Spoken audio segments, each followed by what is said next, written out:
Mia Mohammad Shehbaz Sharif Saab is declared to have been elected as the Prime Minister of the Islamic Republic of Pakistan.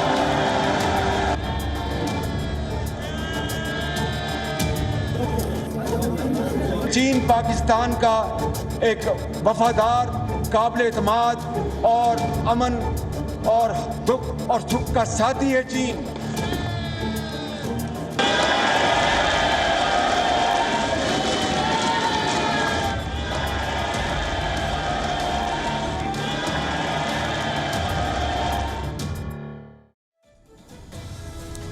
Pakistan has a new Prime Minister.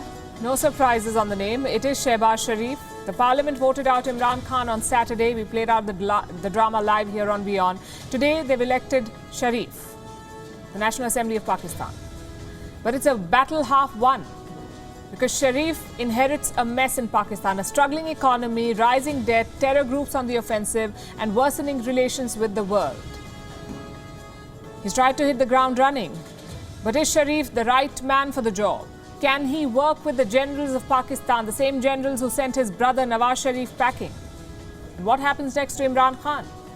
Is it game over for him, or will he return for another innings? And what does all of this mean for India, the region and the world? On Gravitas tonight, we'll discuss.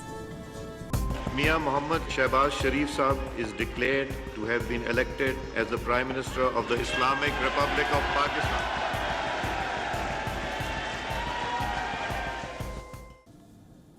Pakistan has a new Prime Minister. As expected, it is Shehbaz Sharif, the leader of opposition, now the 23rd Prime Minister of Pakistan. Rome was not built overnight. मगर हिम्मत करेंगे और आगे बढ़ेंगे। मैं यहाँ पर ये भी कहना चाहता हूँ कि सर विंस्टन चर्चिल ने 1940 में दारुल अवाम में खिताब किया था और ये कहा था कि I have nothing to offer but blood, toil, tears and sweat.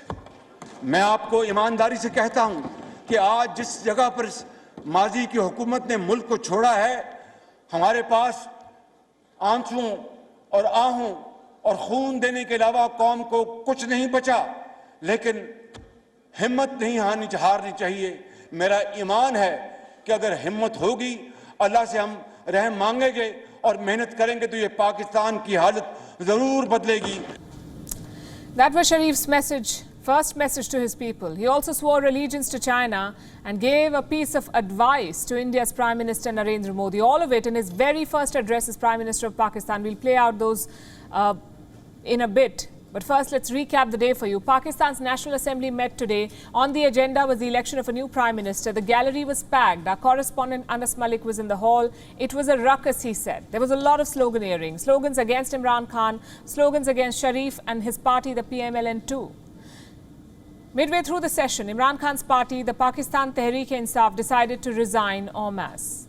The boycott was led by Shah Mahmood Qureshi, Pakistan's now former foreign minister and the second in command of Imran Khan's party. The PTI wanted him to be Prime Minister. Before leaving, Qureshi told the House, today some people have lost despite winning and some have won despite losing. इस process का हिस्सा बनना, आज इस process में शामिल होना एक नाजायज हुकूमत को लेजिटिमेट करने के मुतरादिफ होगा और हम इस गुनाह में शरीक नहीं होना चाहते। मैं तहरीक इंसाफ का वजारत उज़्मा का कैंडिडेट था। मैं आज उस सिलेक्शन की बायकॉट का ऐलान कर रहा हूं। मैं पाकिस्तान के ख्वाह हैं, आज हम मुस्तफी होने का ऐलान कर रहे हैं। The proceedings did not stop, though. The acting speaker, Ayaz Sadiq, announced the nomination for the House, the leader of the House, and he messed it up. Sadiq wanted to say Shehbaz Sharif. Instead, he said Nawaz Sharif. The parliamentarians did not seem to mind. In fact, PMLN members began cheering and thumping the desks. Sadiq apologized. He said Nawaz Sharif was in his heart and mind, hence the slip of the tongue. At the end of the day and all the drama, Shehbaz Sharif was overwhelmingly voted the leader of Pakistan's National Assembly, aka the 23rd Prime Minister of Pakistan. Soon he delivered a lengthy address. To the people at home, he promised cheap flour and higher salaries. For those watching from outside Pakistan, he laid out his foreign policy. He spoke highly of Turkey and Iran. and wasted no time in swearing allegiance to China. China and Pakistan are time-tested friends, he said, and nobody can quote-unquote separate the two. Sharif also thanked Chinese President Xi Jinping. What for? Well, you must listen to this. जहाँ speaker, किसी को कोई शक नहीं होना चाहिए कि चीन पाकिस्तान का एक वफादार, काबिल एतमाद और अमन और दुख और सुख का साथी है। चीन ने पाकिस्तान का न सिर्फ इक़्तिसादी हवाले से हमेशा साथ दिया, बल्कि इंटरनेशनल फोरम पर हमेशा हमारा साथ दिया और पाकिस्तान को हमेशा अपना एक हमसाया दोस्त जाना। ये दोस्ती जो है ये हुकूमतों के दरमियान तो रहती है, कोई हुकूमत आए या जाए, ये दोस्ती लाजवाल है। क्यों कि ये दोनों ममालिक के अवाम के दिलों में बसती है। लिहाजा कोई कुछ कर ले, चीन की पाकिस्तान की दोस्ती कोई हमसे छीन नहीं सकता। और पिछली हुकूमत ने इस दोस्ती को कमज़ोर करने के लिए और इस दोस्ती में ज़ौफ़ पैदा करने के लिए जो कुछ किया वो बड़ी एक तकलीफ़देह दास्तान है। सीपैक को इंशाअल्लाह अब पाकिस्तान स्पीड से चलाएंगे, आगे चलाएंगे, बढ़ाएंगे और लीन करेंगे।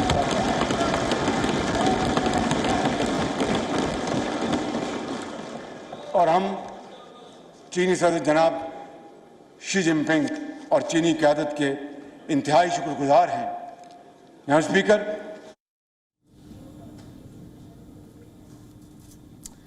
Which address in Pakistan is complete without the mention of India? Shehbaz Sharif is a product of dynasty and he seems to have mastered the craft of whipping nationalism well. In his first address to his country as Prime Minister, Sharif raised the Kashmir issue. He said relations with India cannot be peaceful until Kashmir is quote-unquote settled.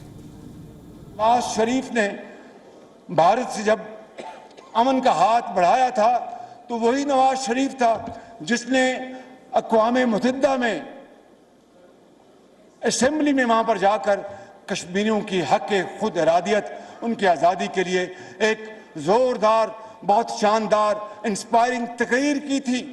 और आज हम अच्छे ताल्लुकात के ख्वाह हैं, लेकिन मसला कश्मीर के मुनसिफाना हल तक पायदार अमन कायम नहीं हो सकता। कश्मीरी भाइयों और बहनों के लिए हर फोरम पर आवाज़ उठाएंगे, डिप्लोमेटिक एफर्ट्स करेंगे, उनको डिप्लोमेटिक सपोर्ट देंगे, मॉरल सपोर्ट देंगे, ये हमारा हक है। और मैं प्राइम मिनिस्टर मोदी को मैं ये मशवरा दूंगा कि आप समझें कश्मीर का मसला अक़वाम मुत्तहिदा की करारदादों और कश्मीरियों की उमंगों के मुताबिक तय करें और दोनों अतराफ इन गुर्बत को ख़त्म करें, गुर्बत को मिटाएं। Now we have a piece of advice for Sharif too. If he wants an innings better than Imran Khan, he might as well concentrate on domestic issues first. Kashmir is not a debt that needs settling, you see, and Pakistan already has a lot of books it needs to settle ASAP. So this is where things stand. There is a new Prime Minister in Pakistan. The National Assembly has been adjourned till the 16th of April. Imran Khan is out, and so is Sharif's manifesto. Now, while all of this was happening, another part of Islamabad saw this. Imran Khan meeting his allies and party members. Here's a photo from that meeting. Earlier today, Imran Khan also resigned from the National Assembly. There was chaos on the streets. His supporters had gathered in large numbers. So had men and women loyal to the opposition. At one point, it became democracy versus dynasty. इंशाल्लाह जो आखिरी फैसला होगा वो अवाम का होगा। इस जमहूरी निज़ाम में जो आखिरी आवाज़ होगी वो अवाम की होगी और अवाम की आवाज़ जो है वो इमरान खान है। In the run-up to this change of guard, we saw a lot of mess. Pakistan's top court had said 9th April as the deadline for the no-confidence vote. Breaching it meant a constitutional crisis. And you know what happened on Saturday? The National Assembly met at 10:30 a.m. local time Saturday. On the chair was National Assembly Speaker Asad Kaisar, an Imran Khan loyalist. The opposition called for an immediate vote. Imran Khan's men wanted to discuss the matter first. They wanted a discussion. There were heated arguments. इसका मुकाबला करने का इरादा रखती हैं। मैं आज एक और चीज आपसे नहीं लेते, हमारी गरीब कौम है, हमारी इज्जत है, वकार है।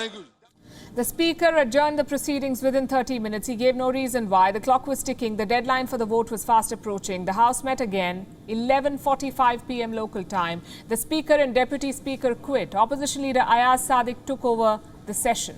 Finally, it was time for the vote. By now, it was 11:58 local time. Just 2 minutes to the deadline. The parliamentarians had to decide whether they wanted Imran Khan to quit. And that's what they voted for, the removal of Imran Khan as Prime Minister of Pakistan. The camera soon turned to Shehbaz Sharif. He became the man of the moment. And he wasted no time in making a victory speech. मेंबरान को और पूरी कौम को मैं सलाम पेश करता हूं कि जिनकी जदीजहद में ये दिन आज कौम को देखना नसीब हुआ. Outside the parliament, opposition supporters waved Pakistan's national flag.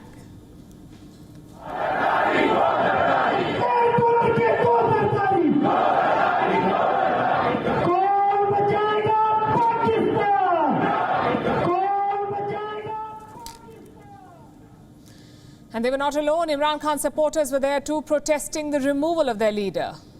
So where was Imran Khan? Not in the parliament. He'd promised to be a sport, remember, but he ducked the parliament session. Instead, Khan decided to pull off a Donald Trump. He called on his followers to protest. He said, come out on the streets as the country's parliament was voting on his fate. Over the last few weeks, in fact, Khan has tried everything to stay in power. He even cried foreign interference, blamed the US for trying to oust him. When a no-confidence vote was imminent, he got the parliament adjourned. He advised Pakistan's president to call for a snap election. The judiciary had to intervene. They called Imran Khan's actions illegal. Pakistan's top court ordered the parliament to reconvene and hold the trust vote. By 1 a.m. local time Sunday, Imran Khan had been bowled out. Some Pakistanis waved the national flag. Others booed the decision. Imran Khan supporters also protested outside Nawaz Sharif's London home. Over the weekend, Imran Khan also changed his Twitter bio. It now reads, former Prime Minister of Pakistan.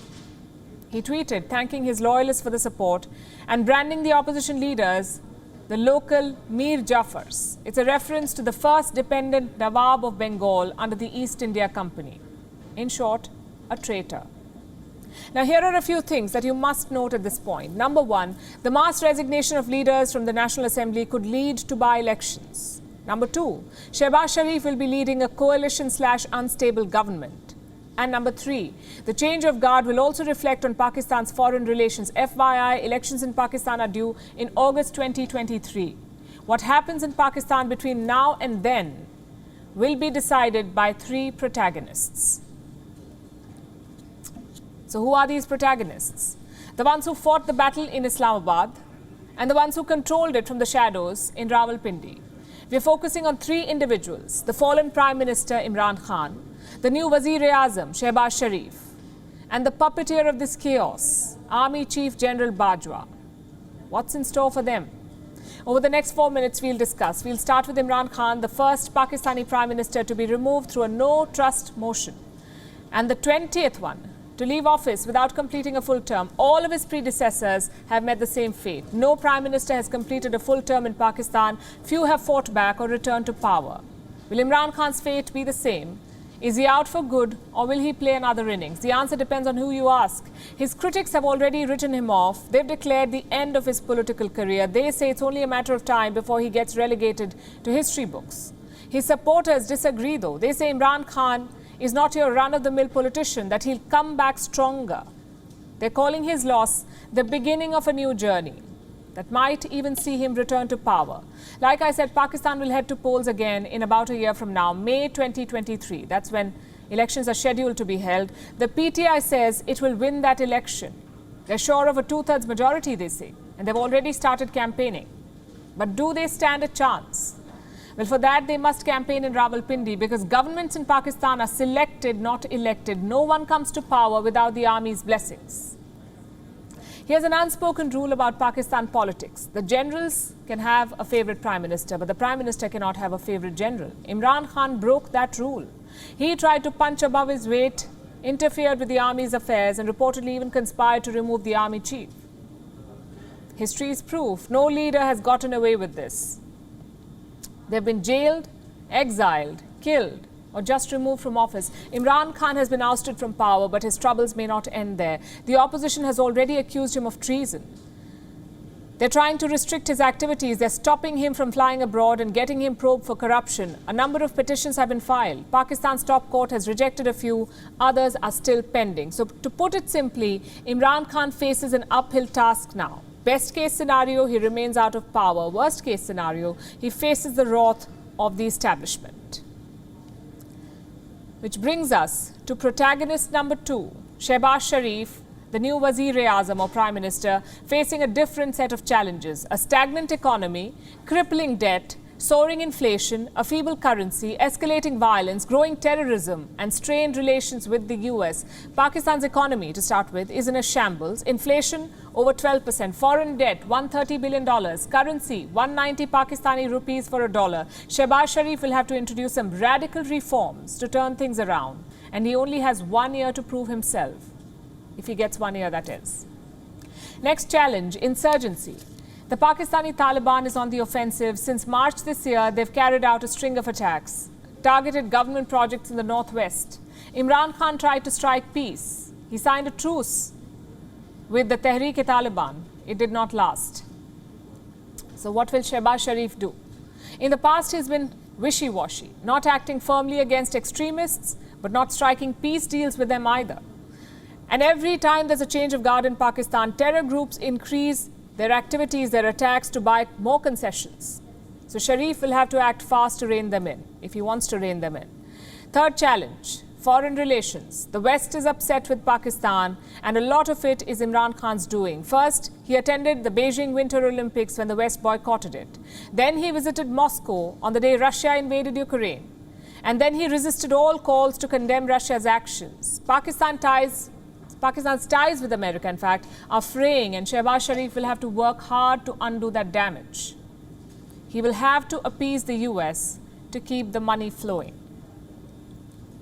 The third protagonist in our story, in the Pakistan story, faces fewer challenges. The Pakistan Army Chief. The Army remains firmly in control of the hybrid regime. The Army controls security and foreign policy and a lot of businesses. When the Prime Minister does not suit them, they engineer a soft coup, they install a new leader in office. But by bringing a PMLN leader to power, the army may have set itself up for another battle. You see, Shehbaz Sharif is the brother of Nawaz Sharif, another Prime Minister who tried to reign in the army. He's currently in London escaping a corruption investigation. But he still controls his party's policies. For now, there is no indication that the Sharif brothers will take on the army. They've joined hands with them to remove Imran Khan. But how long will this deal hold? Watch this space for the next season of Pakistan's Game of Thrones. And among the most committed followers of this drama in Pakistan are the people and policy makers of India, I dare say.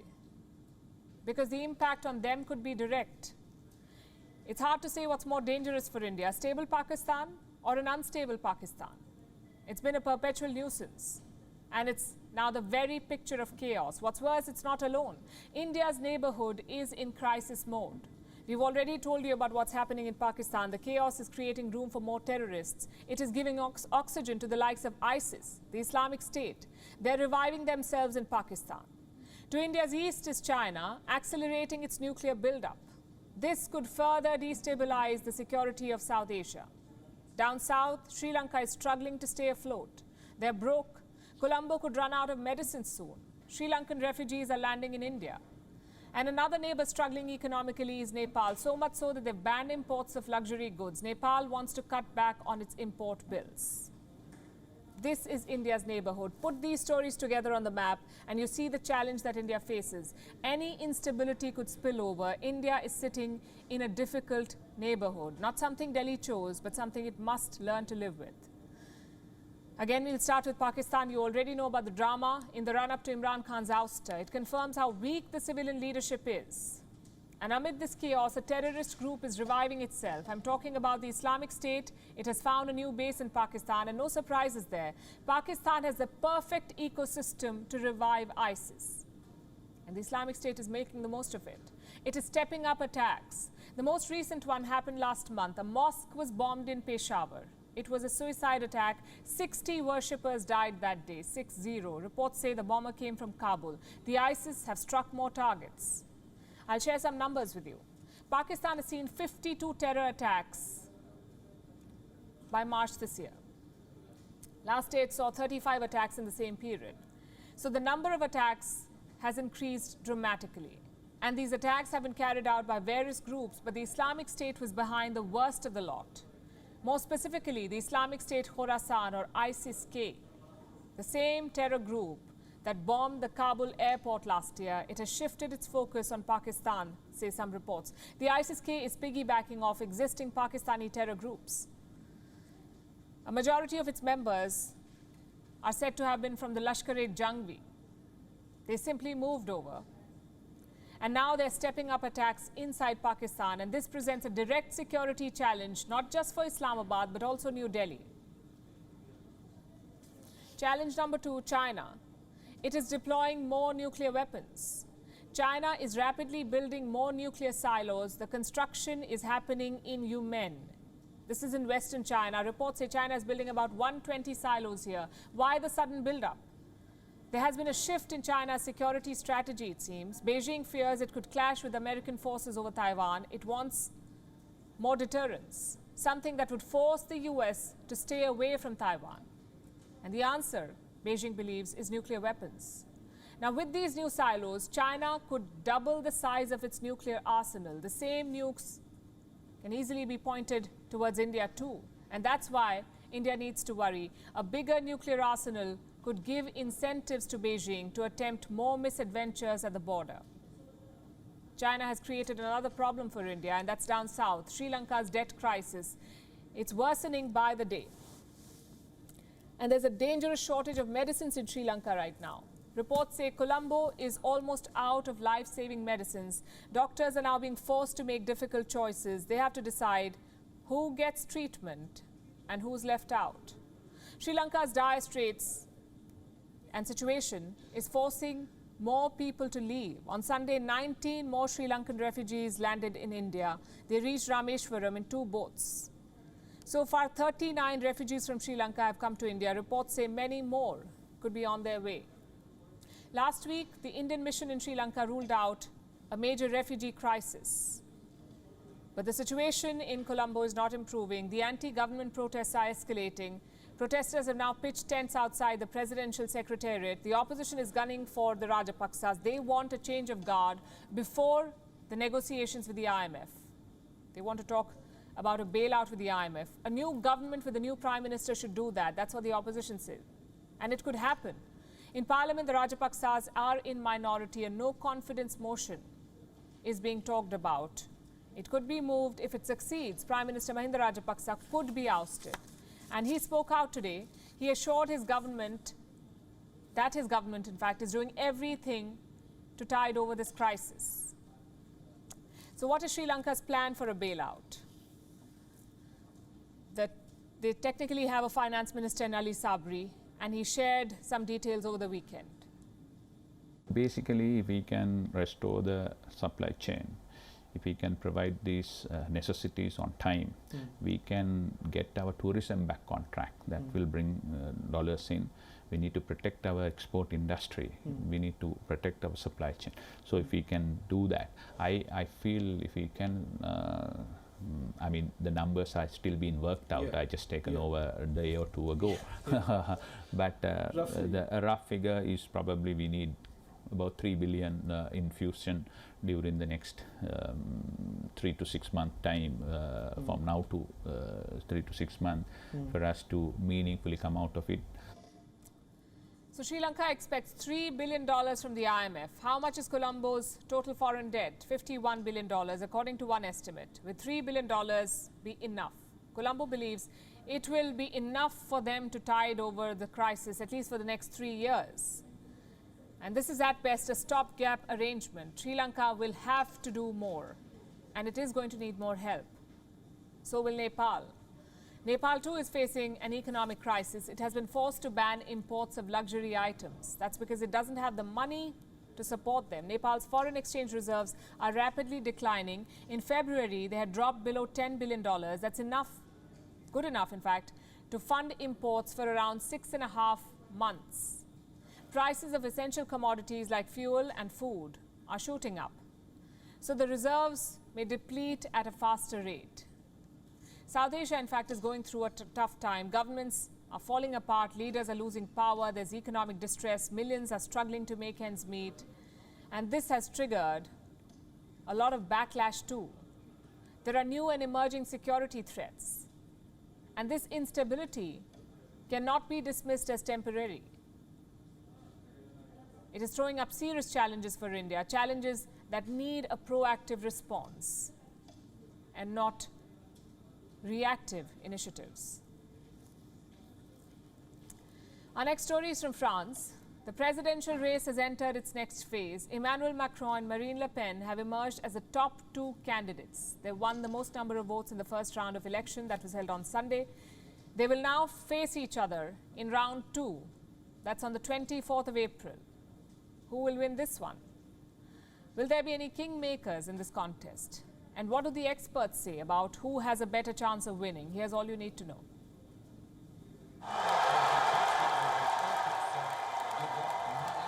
The French presidential race has entered its next phase. Round one has concluded. The electorate has spoken. The results are on expected lines. No candidate has achieved a majority. The country is headed for a second battle.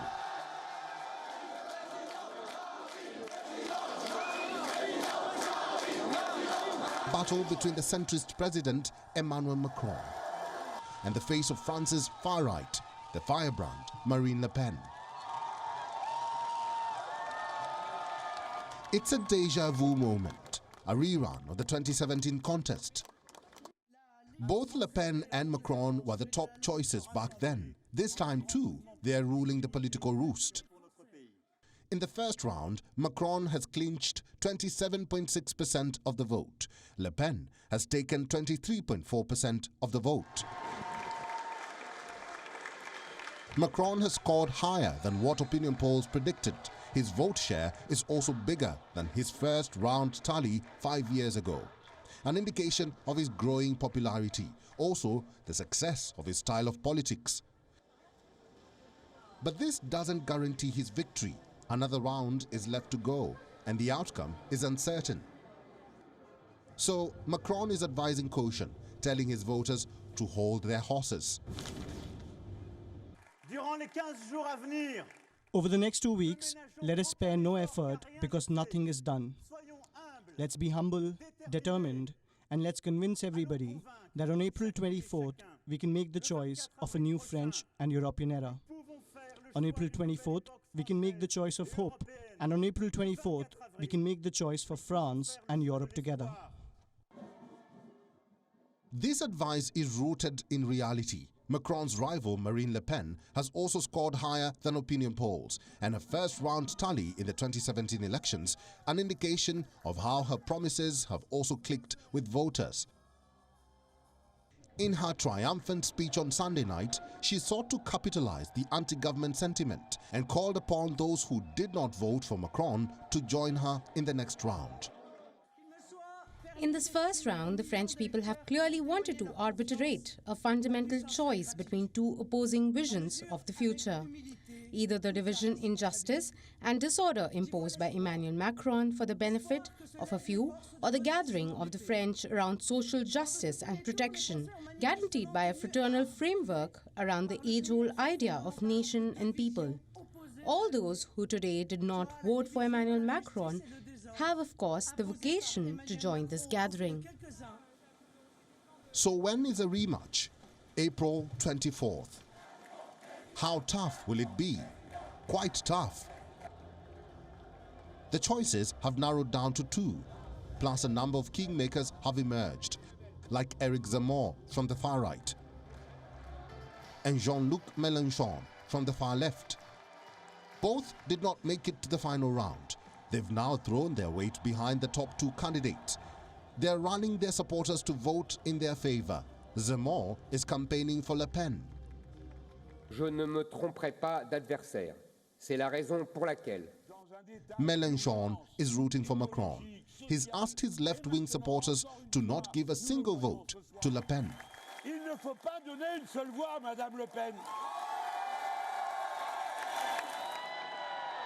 So what's the end result going to be? Will Macron retain the presidency, or will Le Pen become France's first female president? Analysts say the French elections have never been this close. They say another cliffhanger remains a possibility. Bureau Report, WION, World is One.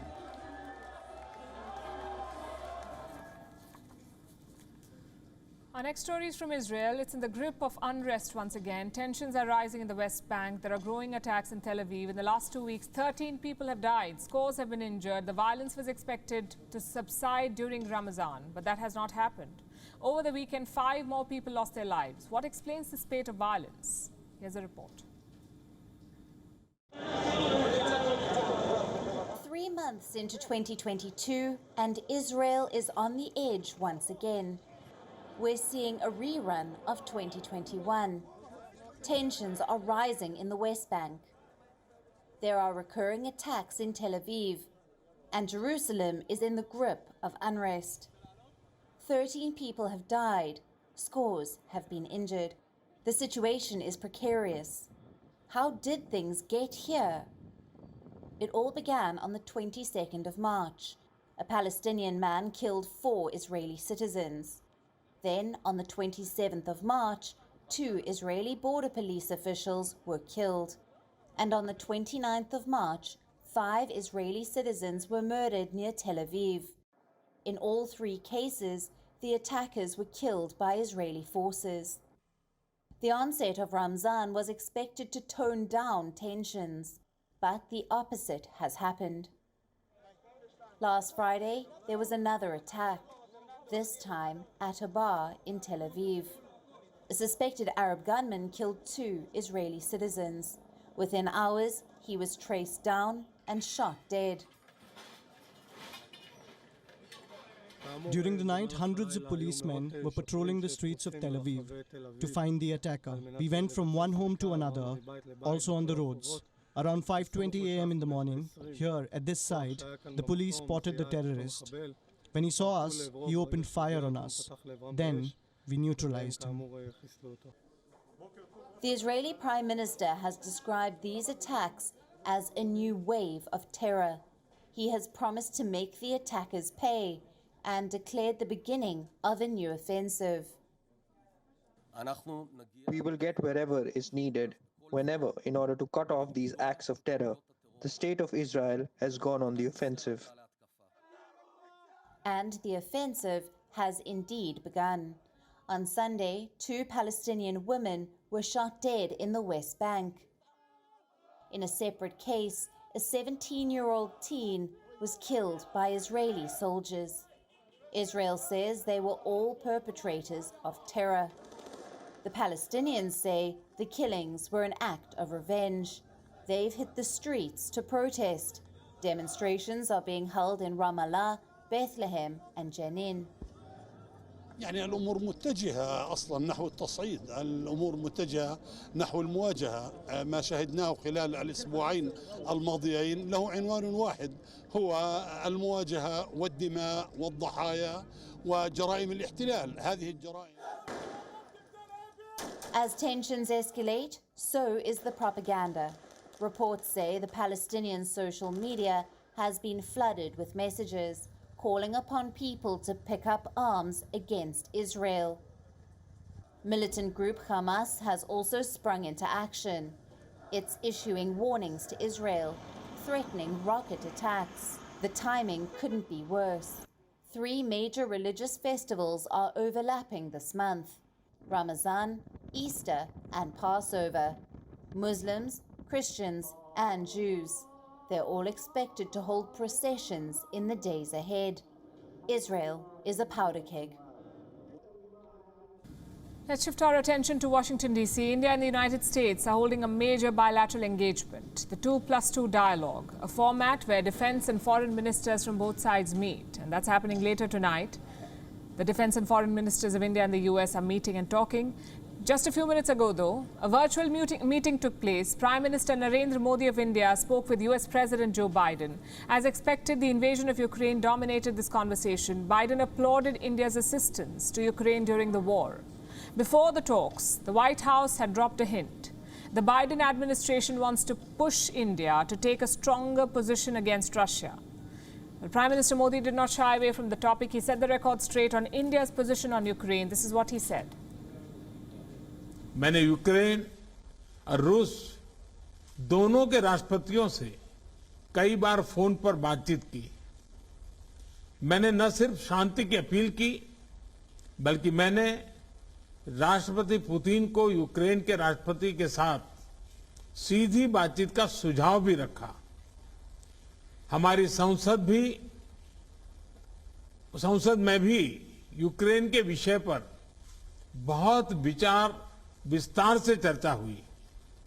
हाल में Bucha शहर में निर्दोष नागरिकों की हत्याओं की खबर बहुत ही चिंताजनक थी।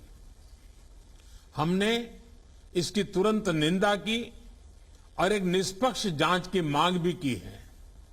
हम आशा करते हैं कि रूस और यूक्रेन के बीच चल रही बातचीत से शांति का मार्ग निकलेगा। So that's India's position. An immediate ceasefire, direct talks between the presidents of Ukraine and Russia, and an independent probe into the killings in Bucha. There is more to India's position on Ukraine, though. New Delhi wants to use this dialogue with Washington, D.C. to bring up specific concerns. Our next report tells you more about India's agenda. To meet with our fellow Quad leaders and... It is not business as usual between India and the United States. The two partners have largely remained on the same page. But the invasion of Ukraine has led to some differences. Those differences were visible today. Indian Prime Minister Narendra Modi met with US President Joe Biden virtually. Ahead of the talks, the White House tried to set the tone. Biden had a clear mission: nudge India to take a stronger position against Russia. On that note, I want to welcome India's humanitarian support for the people of Ukraine who are suffering a horrific assault, including a tragic shelling on a train station last week that killed dozens of innocent children and women and civilians attempting to flee the violence. But India is not budging from its position. New Delhi wants stronger ties with Washington, but on its own terms. आज की हमारी बातचीत ऐसे समय पर हो रही है जब यूक्रेन में स्थिति बहुत चिंताजनक बनी हुई है। कुछ सप्ताह पहले तक 20,000 से अधिक भारतीय यूक्रेन में फंसे हुए थे और इनमें से अधिकांश युवा छात्र थे। काफी मेहनत के बाद हम उन्हें वहां से सकुशल निकालने में सफल हुए। हालांकि एक छात्र ने अपना जीवन खो दिया। India has its own concerns over the war in Ukraine and the Western response. Chief among them are the soaring commodity prices. World food prices hit an all-time high in March. It was a direct result of Russia's invasion of Ukraine. The other issue is protecting the Indo-Pacific. The war in Ukraine has distracted the United States. Before the invasion, countering China was the main foreign policy agenda of the Biden administration. It has been replaced with Russia. On the Indo-Pacific front, Washington is yet to identify and commit to specific goals. It is the need of the hour. The Chinese military is becoming more aggressive in the region. For 8 days straight, the PLA has been sending its jets into Taiwan's airspace. India and the United States have an opening to look beyond Ukraine. Prime Minister Modi's engagement with Joe Biden precedes the 2+2 dialogue. The virtual meeting set the tone for the conversation. The dialogue between the ministers could very well define the future trajectory of this partnership. Bureau Report, WION World is One. And these are very interesting times. In one part of the world, a prime minister tried to cling on to power and refused to resign till he was voted out. You know who he is, the Prime Minister of Pakistan. In another part of the world, a popular president called for a referendum asking citizens whether he should step down. Well, we told you what happened in Pakistan this weekend. Now let's take a look at what happened in Mexico this weekend. Which leader calls for his own recall? Meet Andrés Manuel López Obrador. He is the president of Mexico. Obrador recently championed a recall election. The president called for a referendum and asked voters to vote on a simple question. Should he, the president, stay or go? Again, who does that? Obrador is 68 years old. He came to power in 2018 with over 30 million votes. It was the biggest mandate in Mexican history. Obrador is a leftist. His manifesto was impressive. There were big promises, fighting poverty, for example, or countering drug-related violence. 4 years on, Obrador has failed to deliver, so he organized this midterm referendum. He passed the buck of Mexico's fate to the 93 million voters and asked them to vote. Obrador showed up to a polling booth with his wife. The president said he was not voting for himself. Nothing about this referendum was normal. Mexico had never seen a recall referendum like this. Sure, Obrador had previously asked his citizens to vote, but that was for far less serious things, like the fate of an under-construction airport. A presidency is much more than bricks and cement. A vote like this also costs millions of dollars. Did Mexico really need this referendum? Obrador sold it as increasing democratic accountability. We need to participate. Democracy needs to turn into a habit in Mexico because this will help prevent anyone at any level feel like they have all the power. So no one forgets that the people rule. Obrador's voters are impressed. Critics did not buy Obrador's logic. They said the referendum was a costly distraction from the country's real problems. Some said Obrador may be trying to extend his term. You see, in Mexico, a president cannot serve more than one term. It's a 6-year presidency. Obrador has served 4 years. He has 2 more to go. Does he plan to run again? Let's hear it from the horse's mouth. I will continue to serve until the last day of my term. I will not go further than that because I am a Democrat and I am not in favor of re-election. So, what happened to the referendum? What did Mexicans vote for? 9 in 10 who voted in the referendum voted in support of Obrador. In other words, the president won. He appeared on TV wearing a fresh glow of validation. More than 15 million Mexicans are happy and want me to stay until September 2024. What can I say? Well, the president can perhaps answer our question. What again was the point of this vote? A much-needed validation, or something more? And now let's take a look at what else is making news across the world. This is Gravitas Global Headlines.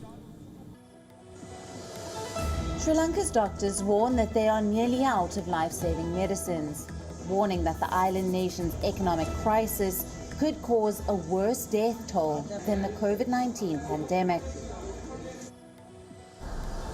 The World Bank has issued dire forecasts for Ukraine amid the Russian invasion, warning that the country's economy could contract by over 45% this year, while Russia's economy could contract by over 11%. Ukraine claims it had found more than 1,200 bodies in the Kiev region, as residents in the country's east brace ahead of an expected massive offensive by Russian forces. UK Chancellor of the Exchequer Rishi Sunak has asked for a formal review into whether he properly declared his financial interests, after criticism over his wife's financial arrangements. More than 1,000 Tunisians rallied on the streets decrying what they said was a power grab by President Kais Saied and his proposed constitutional reforms. A veteran Hong Kong journalist, Alan Orr, has been arrested by National Security Police on sedition charges, in the latest blow to the freedom of press in Hong Kong. Hundreds of protesters marched through the streets of Durban demanding that the government take stern action to deal with high numbers of illegal immigrants. Tesla chief Elon Musk is no longer joining the board of Twitter, days after he picked up a 9.2% stake in the social media platform. World number one Scottie Scheffler continued his outstanding form to claim his first major title at the Masters. This was the 25-year-old's fourth win in his last 6 starts. He finished 3 shots clear of Northern Ireland's Rory McIlroy, who shot a final round of 8 under par. 15-time major winner Tiger Woods had his worst ever finish at the Masters as he finished 13 over par. Olympic champion Belinda Bencic beat Ons Jabeur to claim the first clay court title of her career at the WTA Charleston Open. The Swiss 10th seed won 6-1, 5-7, 6-4 in 2 hours and 35 minutes for a 6th career title that sees her climb 8 places into the number 13 spot in the world rankings. With that, it's a wrap. We're leaving you with Gravitas Images. Thanks for watching.